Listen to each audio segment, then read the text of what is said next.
I think that all the time our PR battle in terms of farmers and the public is maybe slightly being lost. And it's great to say that there's potential to maybe reconnect with the public and to try and tell our story a bit better so that, the Danish man said 5% of Danes have been on farm, and maybe, Ireland could go towards that, which used to be a hugely agricultural country, is now, hugely non-agricultural, and people are completely disconnected. So give Tina a warm round of applause and welcome.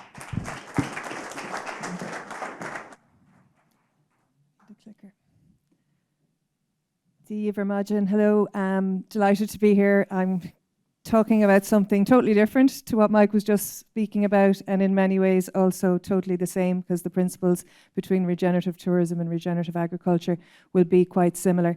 I'm from County Clare. I live on a very small farm over there. I grew up on a dairy farm in County Limerick, not far from here. For about the last 15 years, I've been working in tourism and in the area of sustainable tourism, and what in hindsight is starting to become called regenerative tourism. And the term regenerative tourism is relatively new and relatively quickly becoming centre stage in the discussion on tourism at the moment. So I'm going to do first a very short history of tourism, because we're not at a tourism conference, and it's really a quick highlight as context.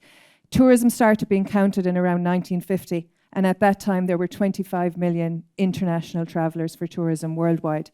It has been one of the most high growth industries in the world. They say now it's 1 in every 10 jobs, 1 in every 5 in some places, and it has grown rapidly. Governments all over the world started to see tourism as a kind of a real solution to places that maybe didn't have high industry, bring in export money, as it was called, and just a way to grow. So they've all invested. Every country has a national brand, every country has a national tourism authority, and within every country there's loads of local authorities as well.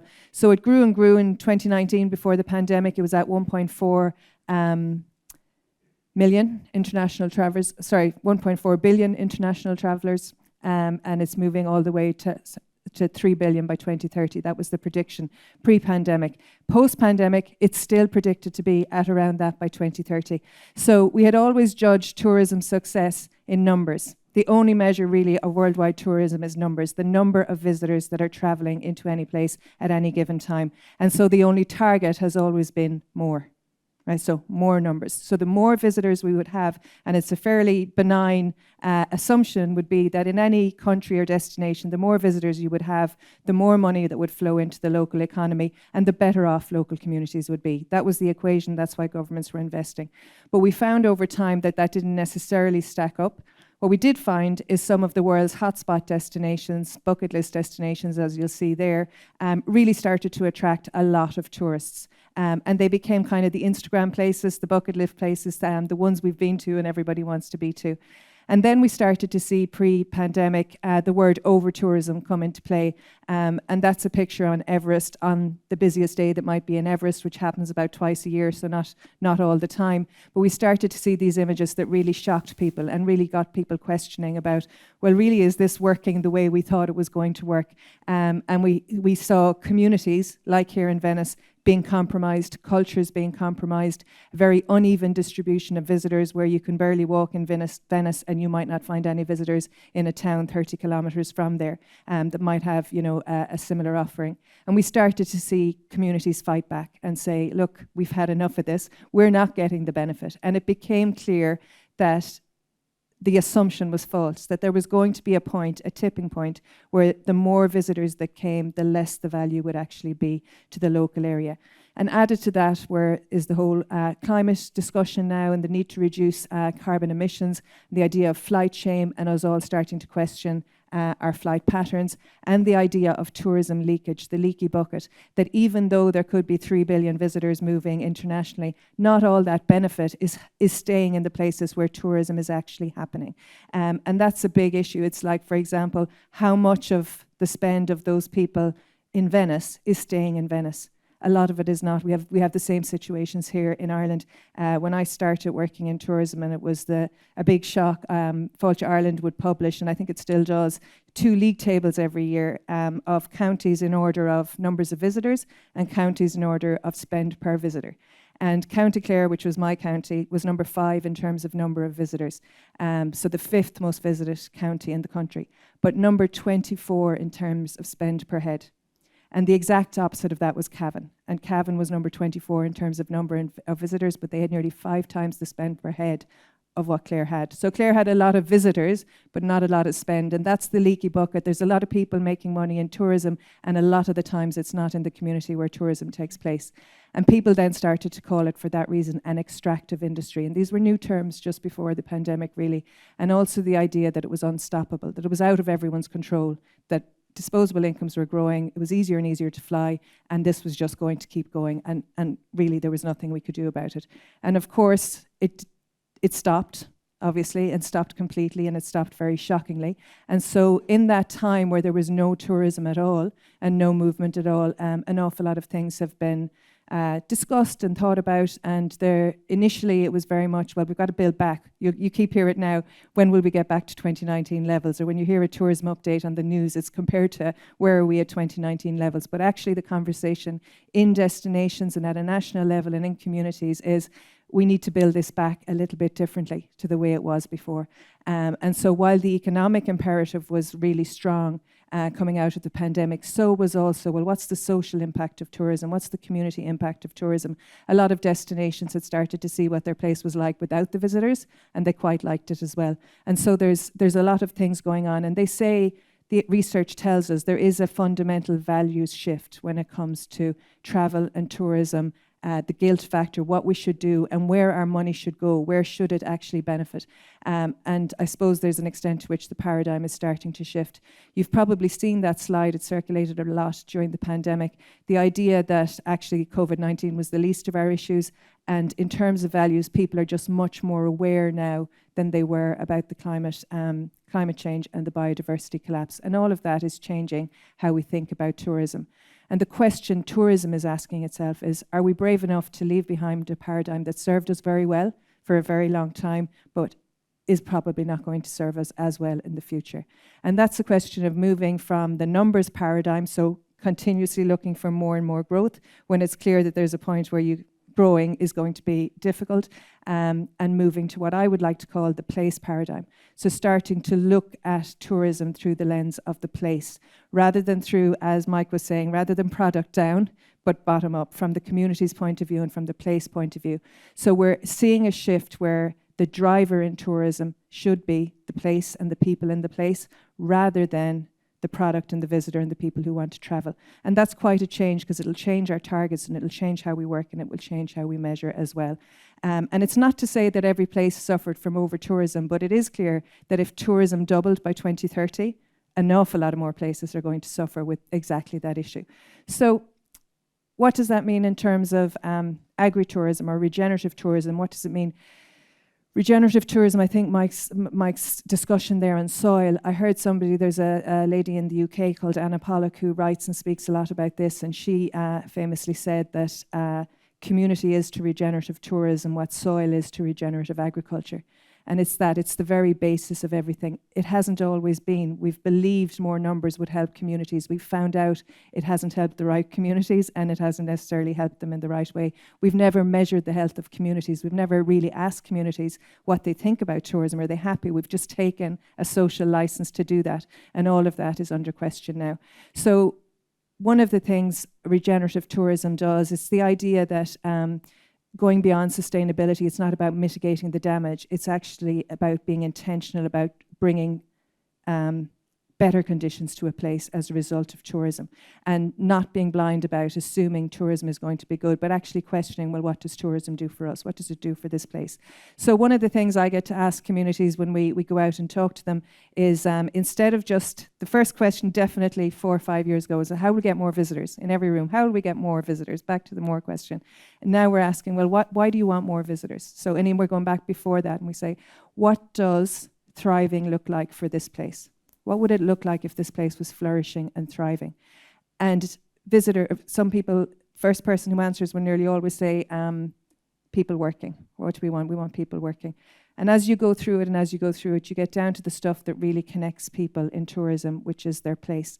And we hear things like a destination in Kerry said they're like literally less than 5 miles from the Ring of Kerry, which is probably the most visited route in the country.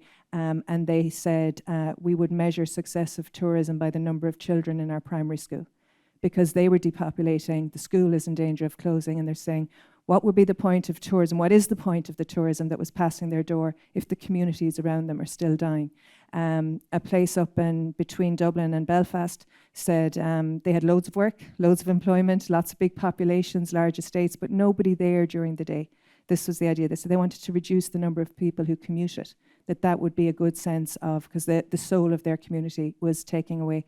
A fishing community in Lough Neagh said they had started to create fishing experiences onto the loch, and they very much were saying, we want to get proud of ourselves again, and we want to tell our own story, because the story of the North was being told by other people, and it wasn't a story that they wanted to keep telling. They wanted a new story. In Cavan, only 2 or 3 weeks ago, there's about 6 million about to be spent on the Shannon Pot, and in a community very near that, they see loads of visitors. There's loads of visitors passing here, none of them stopping in their village or their place. And again, the pub closed during the pandemic, and all this knock-on was happening, and they brought it down to, which was really kind of, and they're measurable things, they're emotional things, but they're measurable things. We'd like to see the lights on the hill again. So they meant, like in previous times, at night time, there was a dot of lights all along the hill that was the backdrop over a lake to this place in Cavan. And just the people don't live there anymore. So there's no lights on the hill, but they remember lights on the hill, and they'd like to see that coming back again. And so when you're talking about regenerative tourism, it's about getting back to what do we want for our place that would tell us this place is doing well, and then can tourism help us to deliver that? And if it can, what kind of tourism and what kind of visitor? So to coincide that then with your type of farming and your type of, with biological farming, with regenerative farming, I'm explaining all of that so that you see the shift in mindset and where the industry needs to go aligns really well with what it is that you do. And farms bring people right into the heart of places and right into the hearts of communities. So if people can access that in a way that is accessible to them, is easy for them, is enjoyable for them, is rewarding for you, and is rewarding for the community, you kind of have a really sweet spot of a mix like that. So the rest of what I'm going to talk about is about tourism and agri-tourism in particular, and talking about, well, what does this mean? I don't know what the figure is in Ireland about how many Irish people have been on farms, but we know for sure it's way, way less. We're very distant from our food. We don't even necessarily make the connection between the farm and the food. And I've seen that again and again in loads of places. This picture is taken, well, it's taken from a picture bank somewhere, but it could be anybody's. It reminds me of an incident that really changed what I thought about Ireland's offering in terms of, well, agri-tourism, but tourism in general. I was guiding a group to the Cliffs of Moher from North America. They were food tourists, as we would say. They were interested in seeing what was going on, but they had a 40-minute stop at the Cliffs of Moher to see the cliffs.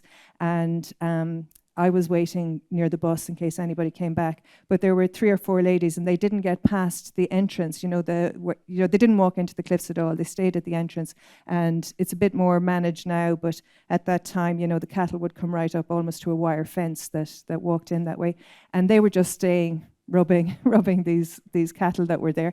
And I was kind of being the good guide, saying, you really should go, because we only have 40 minutes or half an hour. You better go down and see the cliffs. And I reminded them a few times. They said, no, we're fine. They never went. And when they came back, I said, this lady came back. She said, that was just the best experience of my whole life. Now, she didn't go to the cliffs. And I was like, what did you do? And she said she had never been that close to an animal in her whole life. And the only animal she knew was her sister's dog, who was an apartment dog, which is what or a pocketbook dog she called the dog. And she said, I could just feel the breath on my nostrils, or the nostrils on my hand. I could feel the breath. And she had held her hand there for most of the time and rubbing this animal. Now, they're obviously big animals. She was so bowled over by this experience. I hadn't even noticed. I was there the whole time. Well, what are they doing with the cattle? I couldn't get it.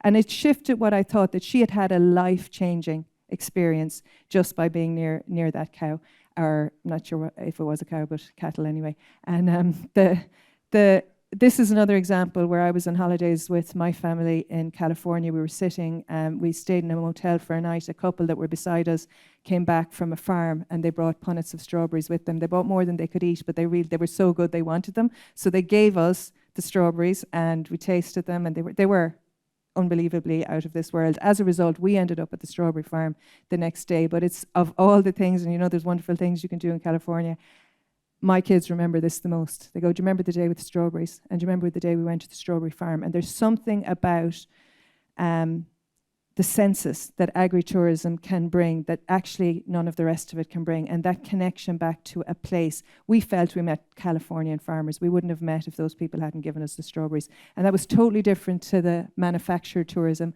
that you get in, say, Disneyland or any of those other wonderful places. So there's a real niche for it. What is it? I have a few definitions here. I'll fly through them. Any experience in which you learn about, appreciate, or consume food or drink. That's food tourism. Agritourism, a form of tourism that connects tourists with agriculture. Took a long time for someone to do that. This is the this is the American one. Agritourism is where agriculture and tourism meet to provide you with an educational experience. So they definitely bring education into that, opening your doors to teach them more about what you do. And agritourism in Scotland is tourism or leisure on a working farm that produces food. So they're very strong on connecting it to food. We don't have an Irish version of agritourism definition because we don't really have an agritourism identity or entity in this country, despite the fact that we are very much an agricultural country. Agritourism as an experience, I'm going to look at it as an experience, as a business and as a strategy. We've seen tourism over a long time. It's all about experiences now. We've seen the economy in general move from commodities all the way up to making goods, delivering services, and now offering experiences.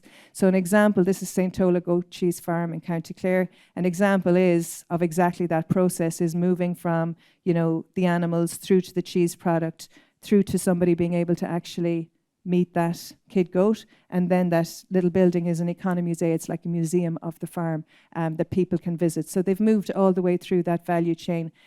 There's the people you can meet on the farm, and then in nearly every nearby restaurant you will find St. Tola cheese on the menu. And you'll find it in many menus around the country because they have branded their food to drive people. Now, they didn't do it to drive people back to their farm, but that's what happened. On the road, they live very far off the beaten track, and on the road, there was a sign for St. Tola. It was really for the delivery trucks who kept getting lost before we had postcodes.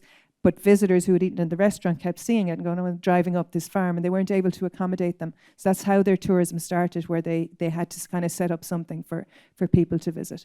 Examples of agritourism experiences. Accommodation is the biggest one, but we're seeing a lot more in terms of tours of the farm, sports, eating on the farm, which is a very underdeveloped side of things, direct selling from the farm, demos, talks, touching and feeding the animals, or helping out. This is the original. I'm not saying it's the original. In my mind, the original agritourism experience, because a bit like the cattle with the lady just enjoying the breath of the animal on her hand. I thought when I saw that first, it's on Slayhead, it's on the Dingle Peninsula in County Kerry, an absolute stroke of genius, because this person saw what visitors valued. Farmers don't call their lambs baby lambs. They just call them lambs. But visitors call them baby lambs. I held a baby lamb. They just kept seeing this coming up. They're on the road to Slayhead, loads of buses going past. This person saw this opportunity and buses started to pull in, and at €2 or €3 a head at the time, people could hold a baby lamb and get a photograph. It has now become, well, with 50-seater buses, that was well worth the stop. So it has developed into a much more sophisticated tourism business now, I would say, but you'll still see those signs on the side of the road. And if you look that up, you'll see lots of people holding large lambs and saying saying how amazing it was. Because again, not necessarily if you're the sheep farmer amazing, but it really is amazing if you're a visitor. So we're seeing lots of things like that, where agritourism is by no means rocket science. It's actually trying to get back to see things as somebody who doesn't come from a farm might see them, and to see the wonder in that and the amazement in that. So lots of things there, like there are quite a few bread baking experiences that do really well. Feed the sheep yourself. Make pottery, go on a walk with the farmer, have a drive on the tractor, sit in the back of the trailer and go around the farm. Lots of things that people don't normally get to do. That's a farmhouse kitchen where they make griddle bread, said, come into my kitchen. And that's it. Where would, a bit like us getting onto a Californian farm, where would you get into someone's kitchen as a visitor, unless really you're in this type of area? So how does it do as a business or as a business term? I'm stealing this from somebody in the BIA Innovator Campus in Galway. They were doing a project on ethics that we got an update on at a conference a couple of weeks ago. BIA Innovator Campus, and I think Paula White from Momentum was presenting on that. So I don't know if it's Paula's quote, but she may have been quoting someone else. Eating is an agricultural act. And it kind of really got the room to think. And our visitors don't think that. They don't think eating has anything to do with agriculture.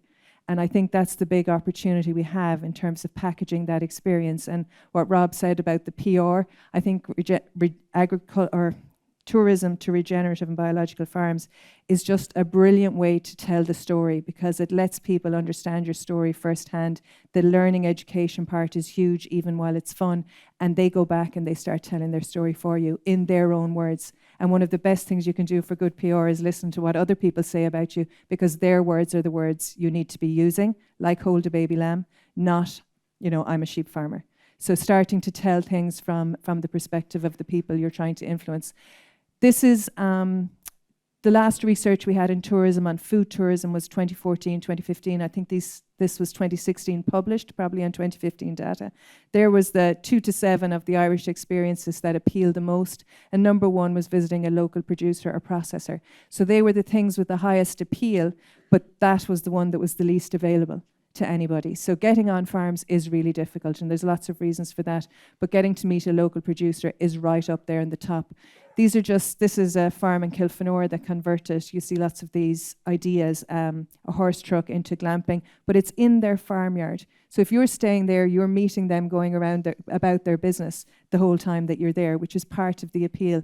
This is a sheep farmer in County Derry, and now he's gone very much all the way fully into tourism.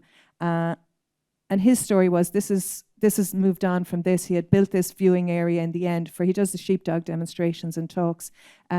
Initially, that whole viewing area wasn't there. Now it is a retail outlet and a shop, and it has a music centre, and it has a place to do this. But it started by the fact he had a self-catering accommodation on his farm. He was out doing his business, and he kept noticing the visitors were coming out to watch and ask him questions what he was doing with the sheep. And he's gone the whole way towards, I don't think it's really it is a working farm, but it's a working farm for the purposes of tourism. And he's 100% busy with that now. And I think what I'm showing you here is agritourism is tourism primarily, not agriculture primarily. So to make agritourism work, you need to fully step into this idea of creating experiences and experiences that work for visitors. He actually manages the sheep now, as far as I know, so that there's always lambs there. There's always actually baby lambs all year round. There's not lambing season as such, because his tourism business works all year round, mainly international visitors as well.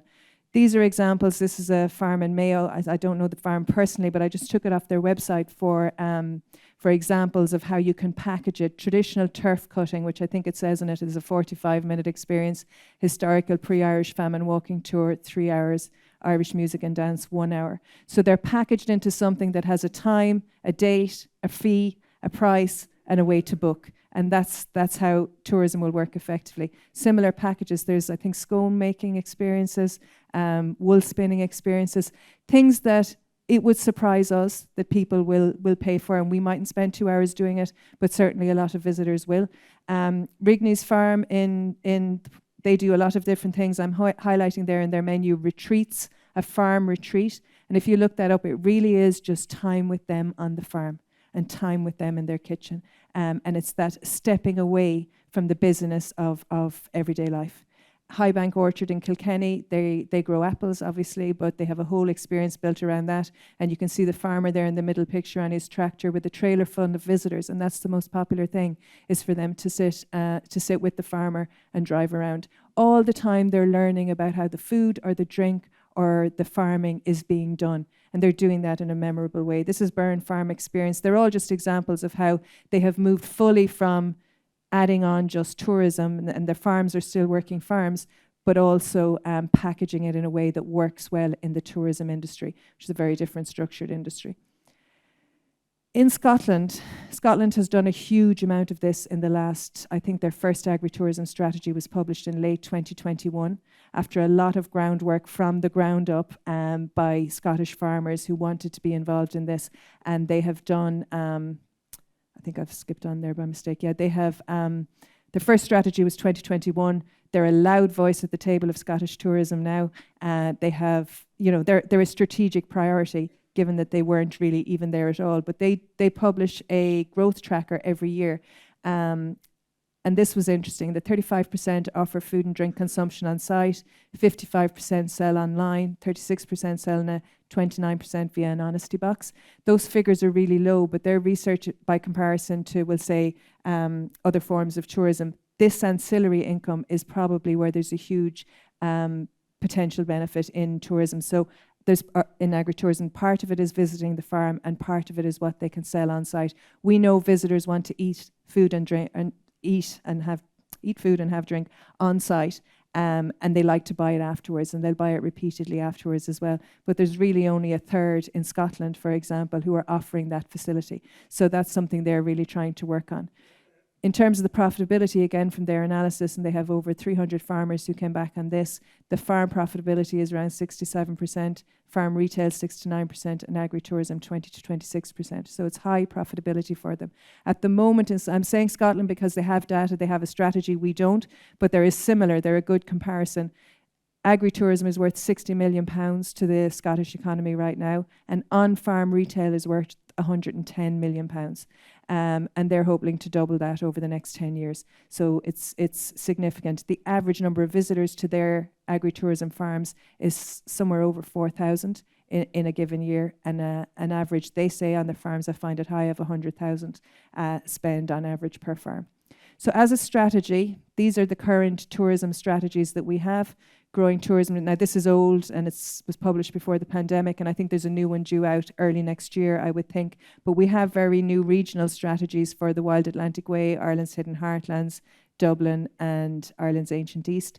And I poured through these a couple of weeks ago for another presentation, and the word farm or agri isn't mentioned in any of them at all. So we really are not engaged in agritourism at a national level, even though there are loads of opportunities for it. And equally, there isn't a cohort of businesses on the ground that are engaged with this either, and even though there are a lot of individual businesses doing it. So I think there's probably an opportunity there, and I think it's interesting to see what's happening in Scotland. And I think there's an opportunity from the point of view of the backdrop I mentioned at the outset about people really wanting to find tourism that is that gives back to the local community, that is good for the place, that is good for the environment, and good for the visitor as well.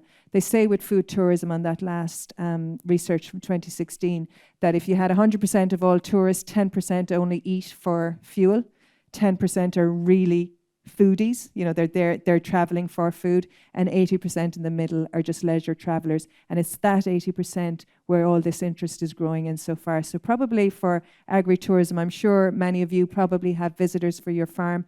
I'd bet they're in the 10% who are there for education, who are really into what you do already, and they come to find out more about what you do. And there's 10% of tourists who are never going to visit a farm, ever, no matter what you do. But this growing 80% of large tourists who are looking for something new, I think that's potentially where the opportunity is. As I said, if you're interested in this, do look up the Scottish Agritourism Strategy. It's easy to find. They have an excellent website with all of their information on it. They have a conference coming up soon. We had an agritourism conference here early this year in March that was run by Teagasc and the Self Catering Federation as well. So I'm sure there's proceedings from that too. As sustainability, and this is really quick, how does it fit? And I do think tourism has the same PR issue as agriculture has, and actually in tourism terms we all said we should be more like the farmers in terms of PR. But it definitely helps understand responsible tourism. It complements your biodiversity good practice where you're doing that. It helps sustains the family farm, and it facilitates careers for equal careers, as they say, for women and rural dwellers. There's a go-to place to buy food and drink. Authentic people, stunning landscapes, farming culture, high quality farm produce, exercise and green spaces. And certainly that desire to buy from a farm and to buy directly from the producer, I think that's something that we're seeing in tourism. There's not enough availability for the demand there is from visitors and locals for it. Scottish agritourism would tell us more than 50% of their visitors are Scottish. And our general tourism statistics would say more than 50% of the visitors in Ireland are domestic visitors as well. So I think your domestic market is potentially huge as well. I think my time is probably up, is it? I see you moving. Yeah. Okay.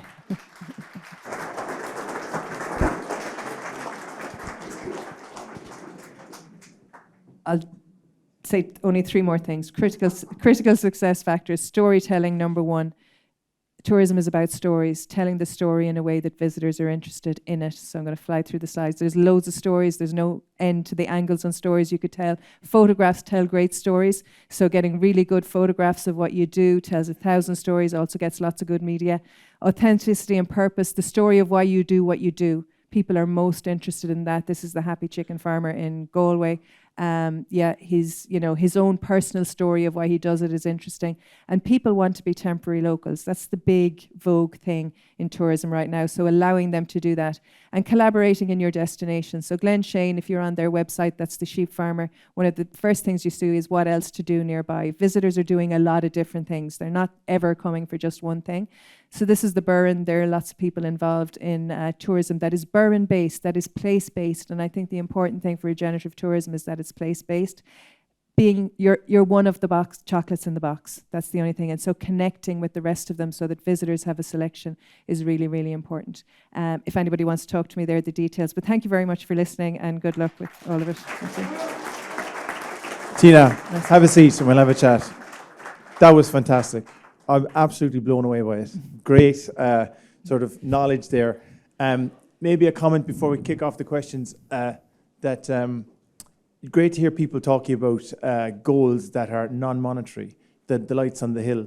My neighbour Connor says, I want to put my kids to bed at night, I want to cut my own lawn. These are things that some of the satisfaction out of the job is not necessarily always monetary. Yeah. So it's great to hear speak about that sort of thing. Yeah, I'd say it's relatively new though at a tourism level.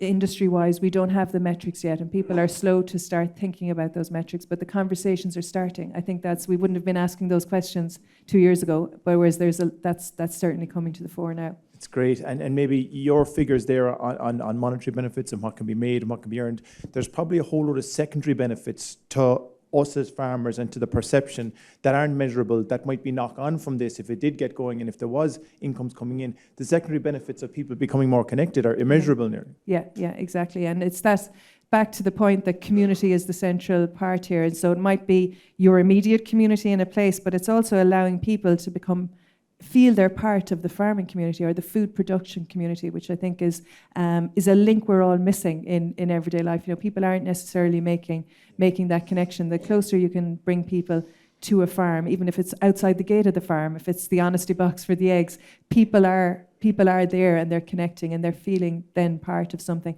And visitors, all our research from visitors tells us I feel part of that community, the strawberry community in California, because it's a memory, and it's a memory that people continue. They'll tell those stories again. But the online retail side of things, some of the agritourism businesses that are doing that really well, they're an ongoing consumer. It's not just when they visit you.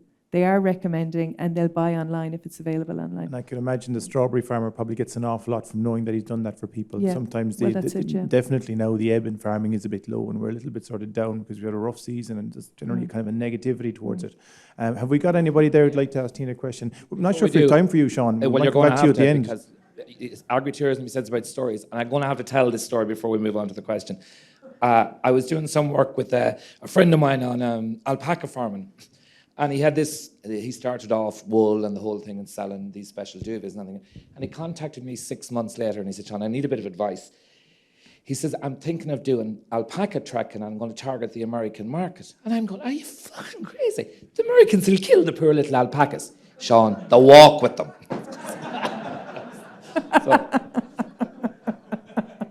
Thank you for that, Sean. Hello, Tina. Hello. Great presentation. Back in the 80s, even this guest house or this hotel was a farm guest house. It was a big industry, and it was led by Bord Fáilte, and it was a hot ticket to go get on a book. Is there anything like that now where people, a farm guest house, Bord Fáilte approved, high standards, people knew what they were getting? Is that still there, or? Well, the Board Fáilte approved, or Board Fáilte hate us all saying Board Fáilte because apparently it changed about 20 years ago to Fáilte Ireland. But so the Fáilte Ireland approved is still there for accommodation, and farmhouses would get that. There's also another one called the Welcome Standard, because what they found is while the Fáilte Ireland, is a set of criteria that you have to meet, visitors aren't relying on that as much anymore. They're relying on TripAdvisor or Airbnb reviews, or where there's so much information you can get. So it has become less important. The Welcome Standard doesn't have all the requirements that the accommodation standard has, but you do still have to have one of those standards to be on Fáilte Ireland's, say, database, or to be availing of their supports or their marketing. As far as sustainability and regeneration goes, there is certainly a push coming for sustainability accreditation or green accommodation. I've heard you referencing it here as well. There isn't one for regenerative tourism anywhere. Regenerative tourism kind of wouldn't feel, it fragments down into criteria like that, it's much more holistic. So we're seeing, again, that move really is only underfoot here in the last, I'd say, 18 months. Like, Fáilte Ireland would be very, very vocal now about saying the number one priority next year is climate action. And 3 years ago, I don't think it was really on the agenda at all. So it's been quite a turn, yeah. The farmers here are very well positioned to tally onto that in the exact same way. Yeah. Who do we have there? Go on ahead. Hello, Lisa. I'm Louise Skelly's my name. One of the things, and I wondered if you had any view on this, is I think there's an opportunity for slightly longer term placements or stays on farms, because farms are huge outdoor classrooms. And historically, I suppose we've been educating people through like social farms and things like that, people with learning disabilities, mental health issues and stuff like that.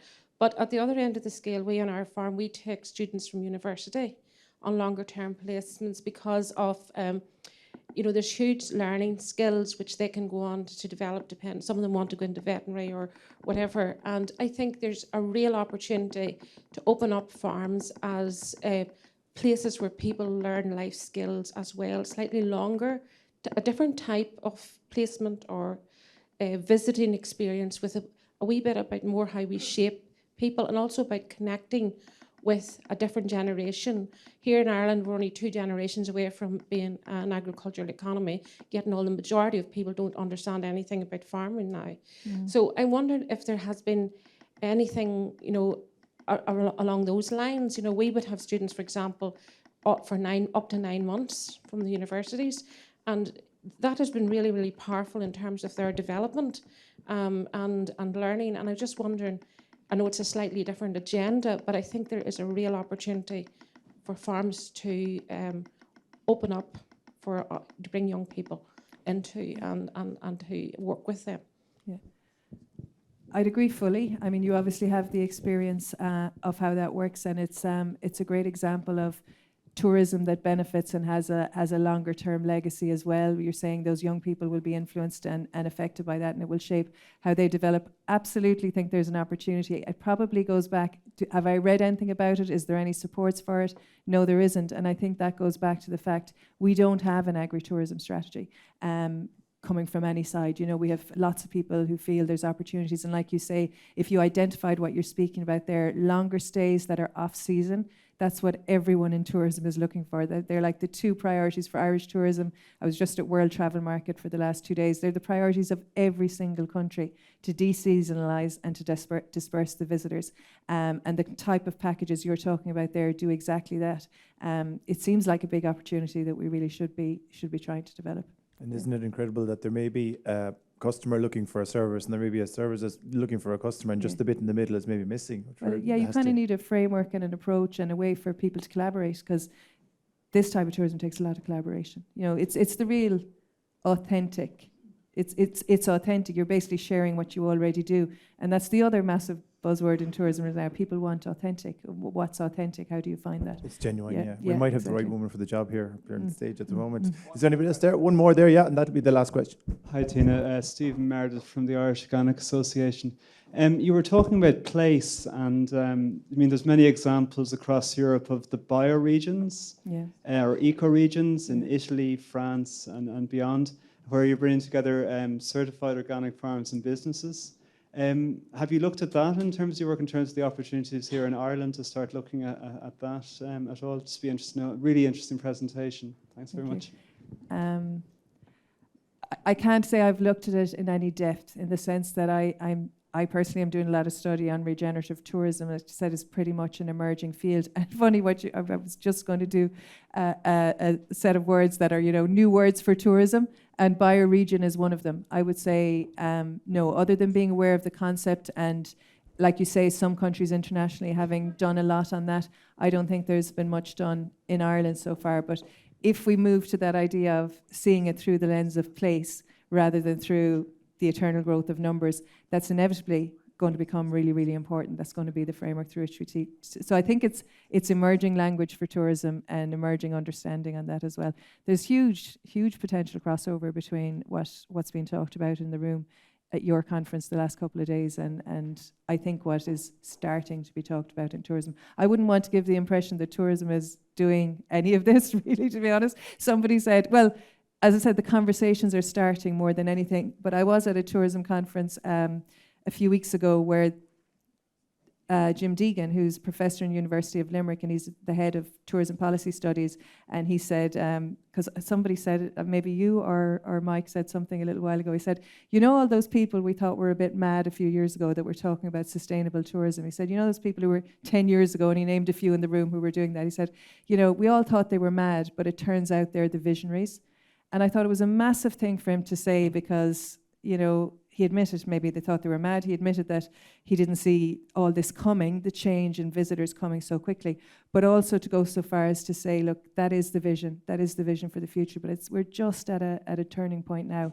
So I wouldn't want anybody to walk away thinking, God, tourism is miles ahead here. It's absolutely not. It's really just starting to think, but the soundings are going that way, yeah. And it's hard to be the first. There's no doubt about it. I think we have that in some of the novel practices in agriculture. There was a phrase in Bay Centre around that, first they laugh at you. And then from there, there's more to that quote, but it's exactly the same thing. It's true, yeah. We are going to have somebody speak now. It's the farm manager for the woodlands here. It's Caoimhín. And thank you very much, Tina, for a super presentation. Phenomenal stuff.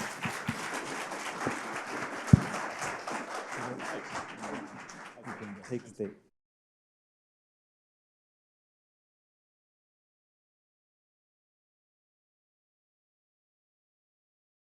My name is Caoimhín Brosnan. I'm the head gardener here in the hotel, and I'm also the sustainability manager.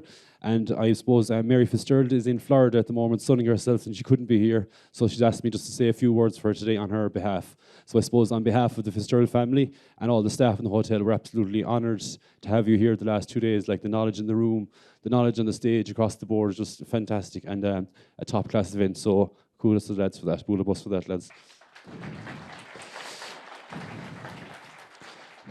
So I'll try and tell you a very short story. It's a very good story, but it's a very short story. It starts in 1973 when Mary and Dick Fitzgerald got married. They lived on the farm here and they grew Brussels sprouts and strawberries and cabbages. In 1976, Mary turned her four-bedroom house into a B&B. So there was 3 bedrooms for the guests and 1 bedroom for herself and Dick. And at the time, there was no rest stops in a dare. So she started doing evening meals. I just get a little drink of water. She started doing evening meals. Her cooking was legendary. She even had baby lambs. And you've probably all heard of the horse beef or salmon. That kind of stems from Mary, that there was 2 options. There was the beef or there was salmon. So in 1979, Mary went to America. And she saw something in America that really struck her. There was ensuite bathrooms in hotels. It was something that we didn't have here. And she was actually one of the first hoteliers in the country to come up with the concept of ensuite bathrooms. So in 1979, she went to her bank manager. She told the bank manager what she planned to do. She planned to open a hotel. And I think the bank manager said to her that there was hotels closing down all over the country and she'd be better served to go home and mind her children. By God, I'm glad she didn't listen to him. So we're all here now today because I see a lot of the themes in the conference actually matches a lot of what Mary is about. A farming background, an organic background, innovation in the background, cutting edge, doing things differently, And that's what the Fitzgerald family are all about. All the family are still working here in the hotel. You've probably seen the hospitality you've received over the last few days, and that's across the board. Like we have a saying in the Woodlands that the staff don't say no. Like we say no for nothing. We always, anything we're asked, we always do it. I suppose leading on then to, sadly in 2014, Dick passed away, and I suppose Mary and Dick, they worked very hard at the business for the 30 years after that, and they always wanted to retire and grow veg together and kind of go back to their roots. And I suppose sadly when Dick passed away, they couldn't get to do that.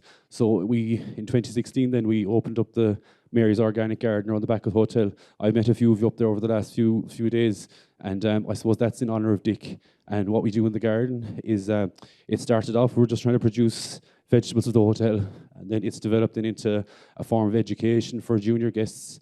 It's developed into a resource for guests, and it's just developed into its whole other thing, really. You'll see a lot of the food that you have on the menus today. That's something we're really working on, is working with local suppliers. We're trying to get more local produce. We're trying to do a special every week, which has all organic produce on it. So I'm just here today really to thank you all for coming. I hope you enjoy the food and enjoy where we came from, and hopefully we'll see you all again here back next year. Brilliant, that was fantastic. And show your appreciation for them looking after us here for the last 2 days. It's a lovely atmosphere and a beautiful setting. So thanks very much to everybody at the Woodlands and all the staff and Queeveen and the crew.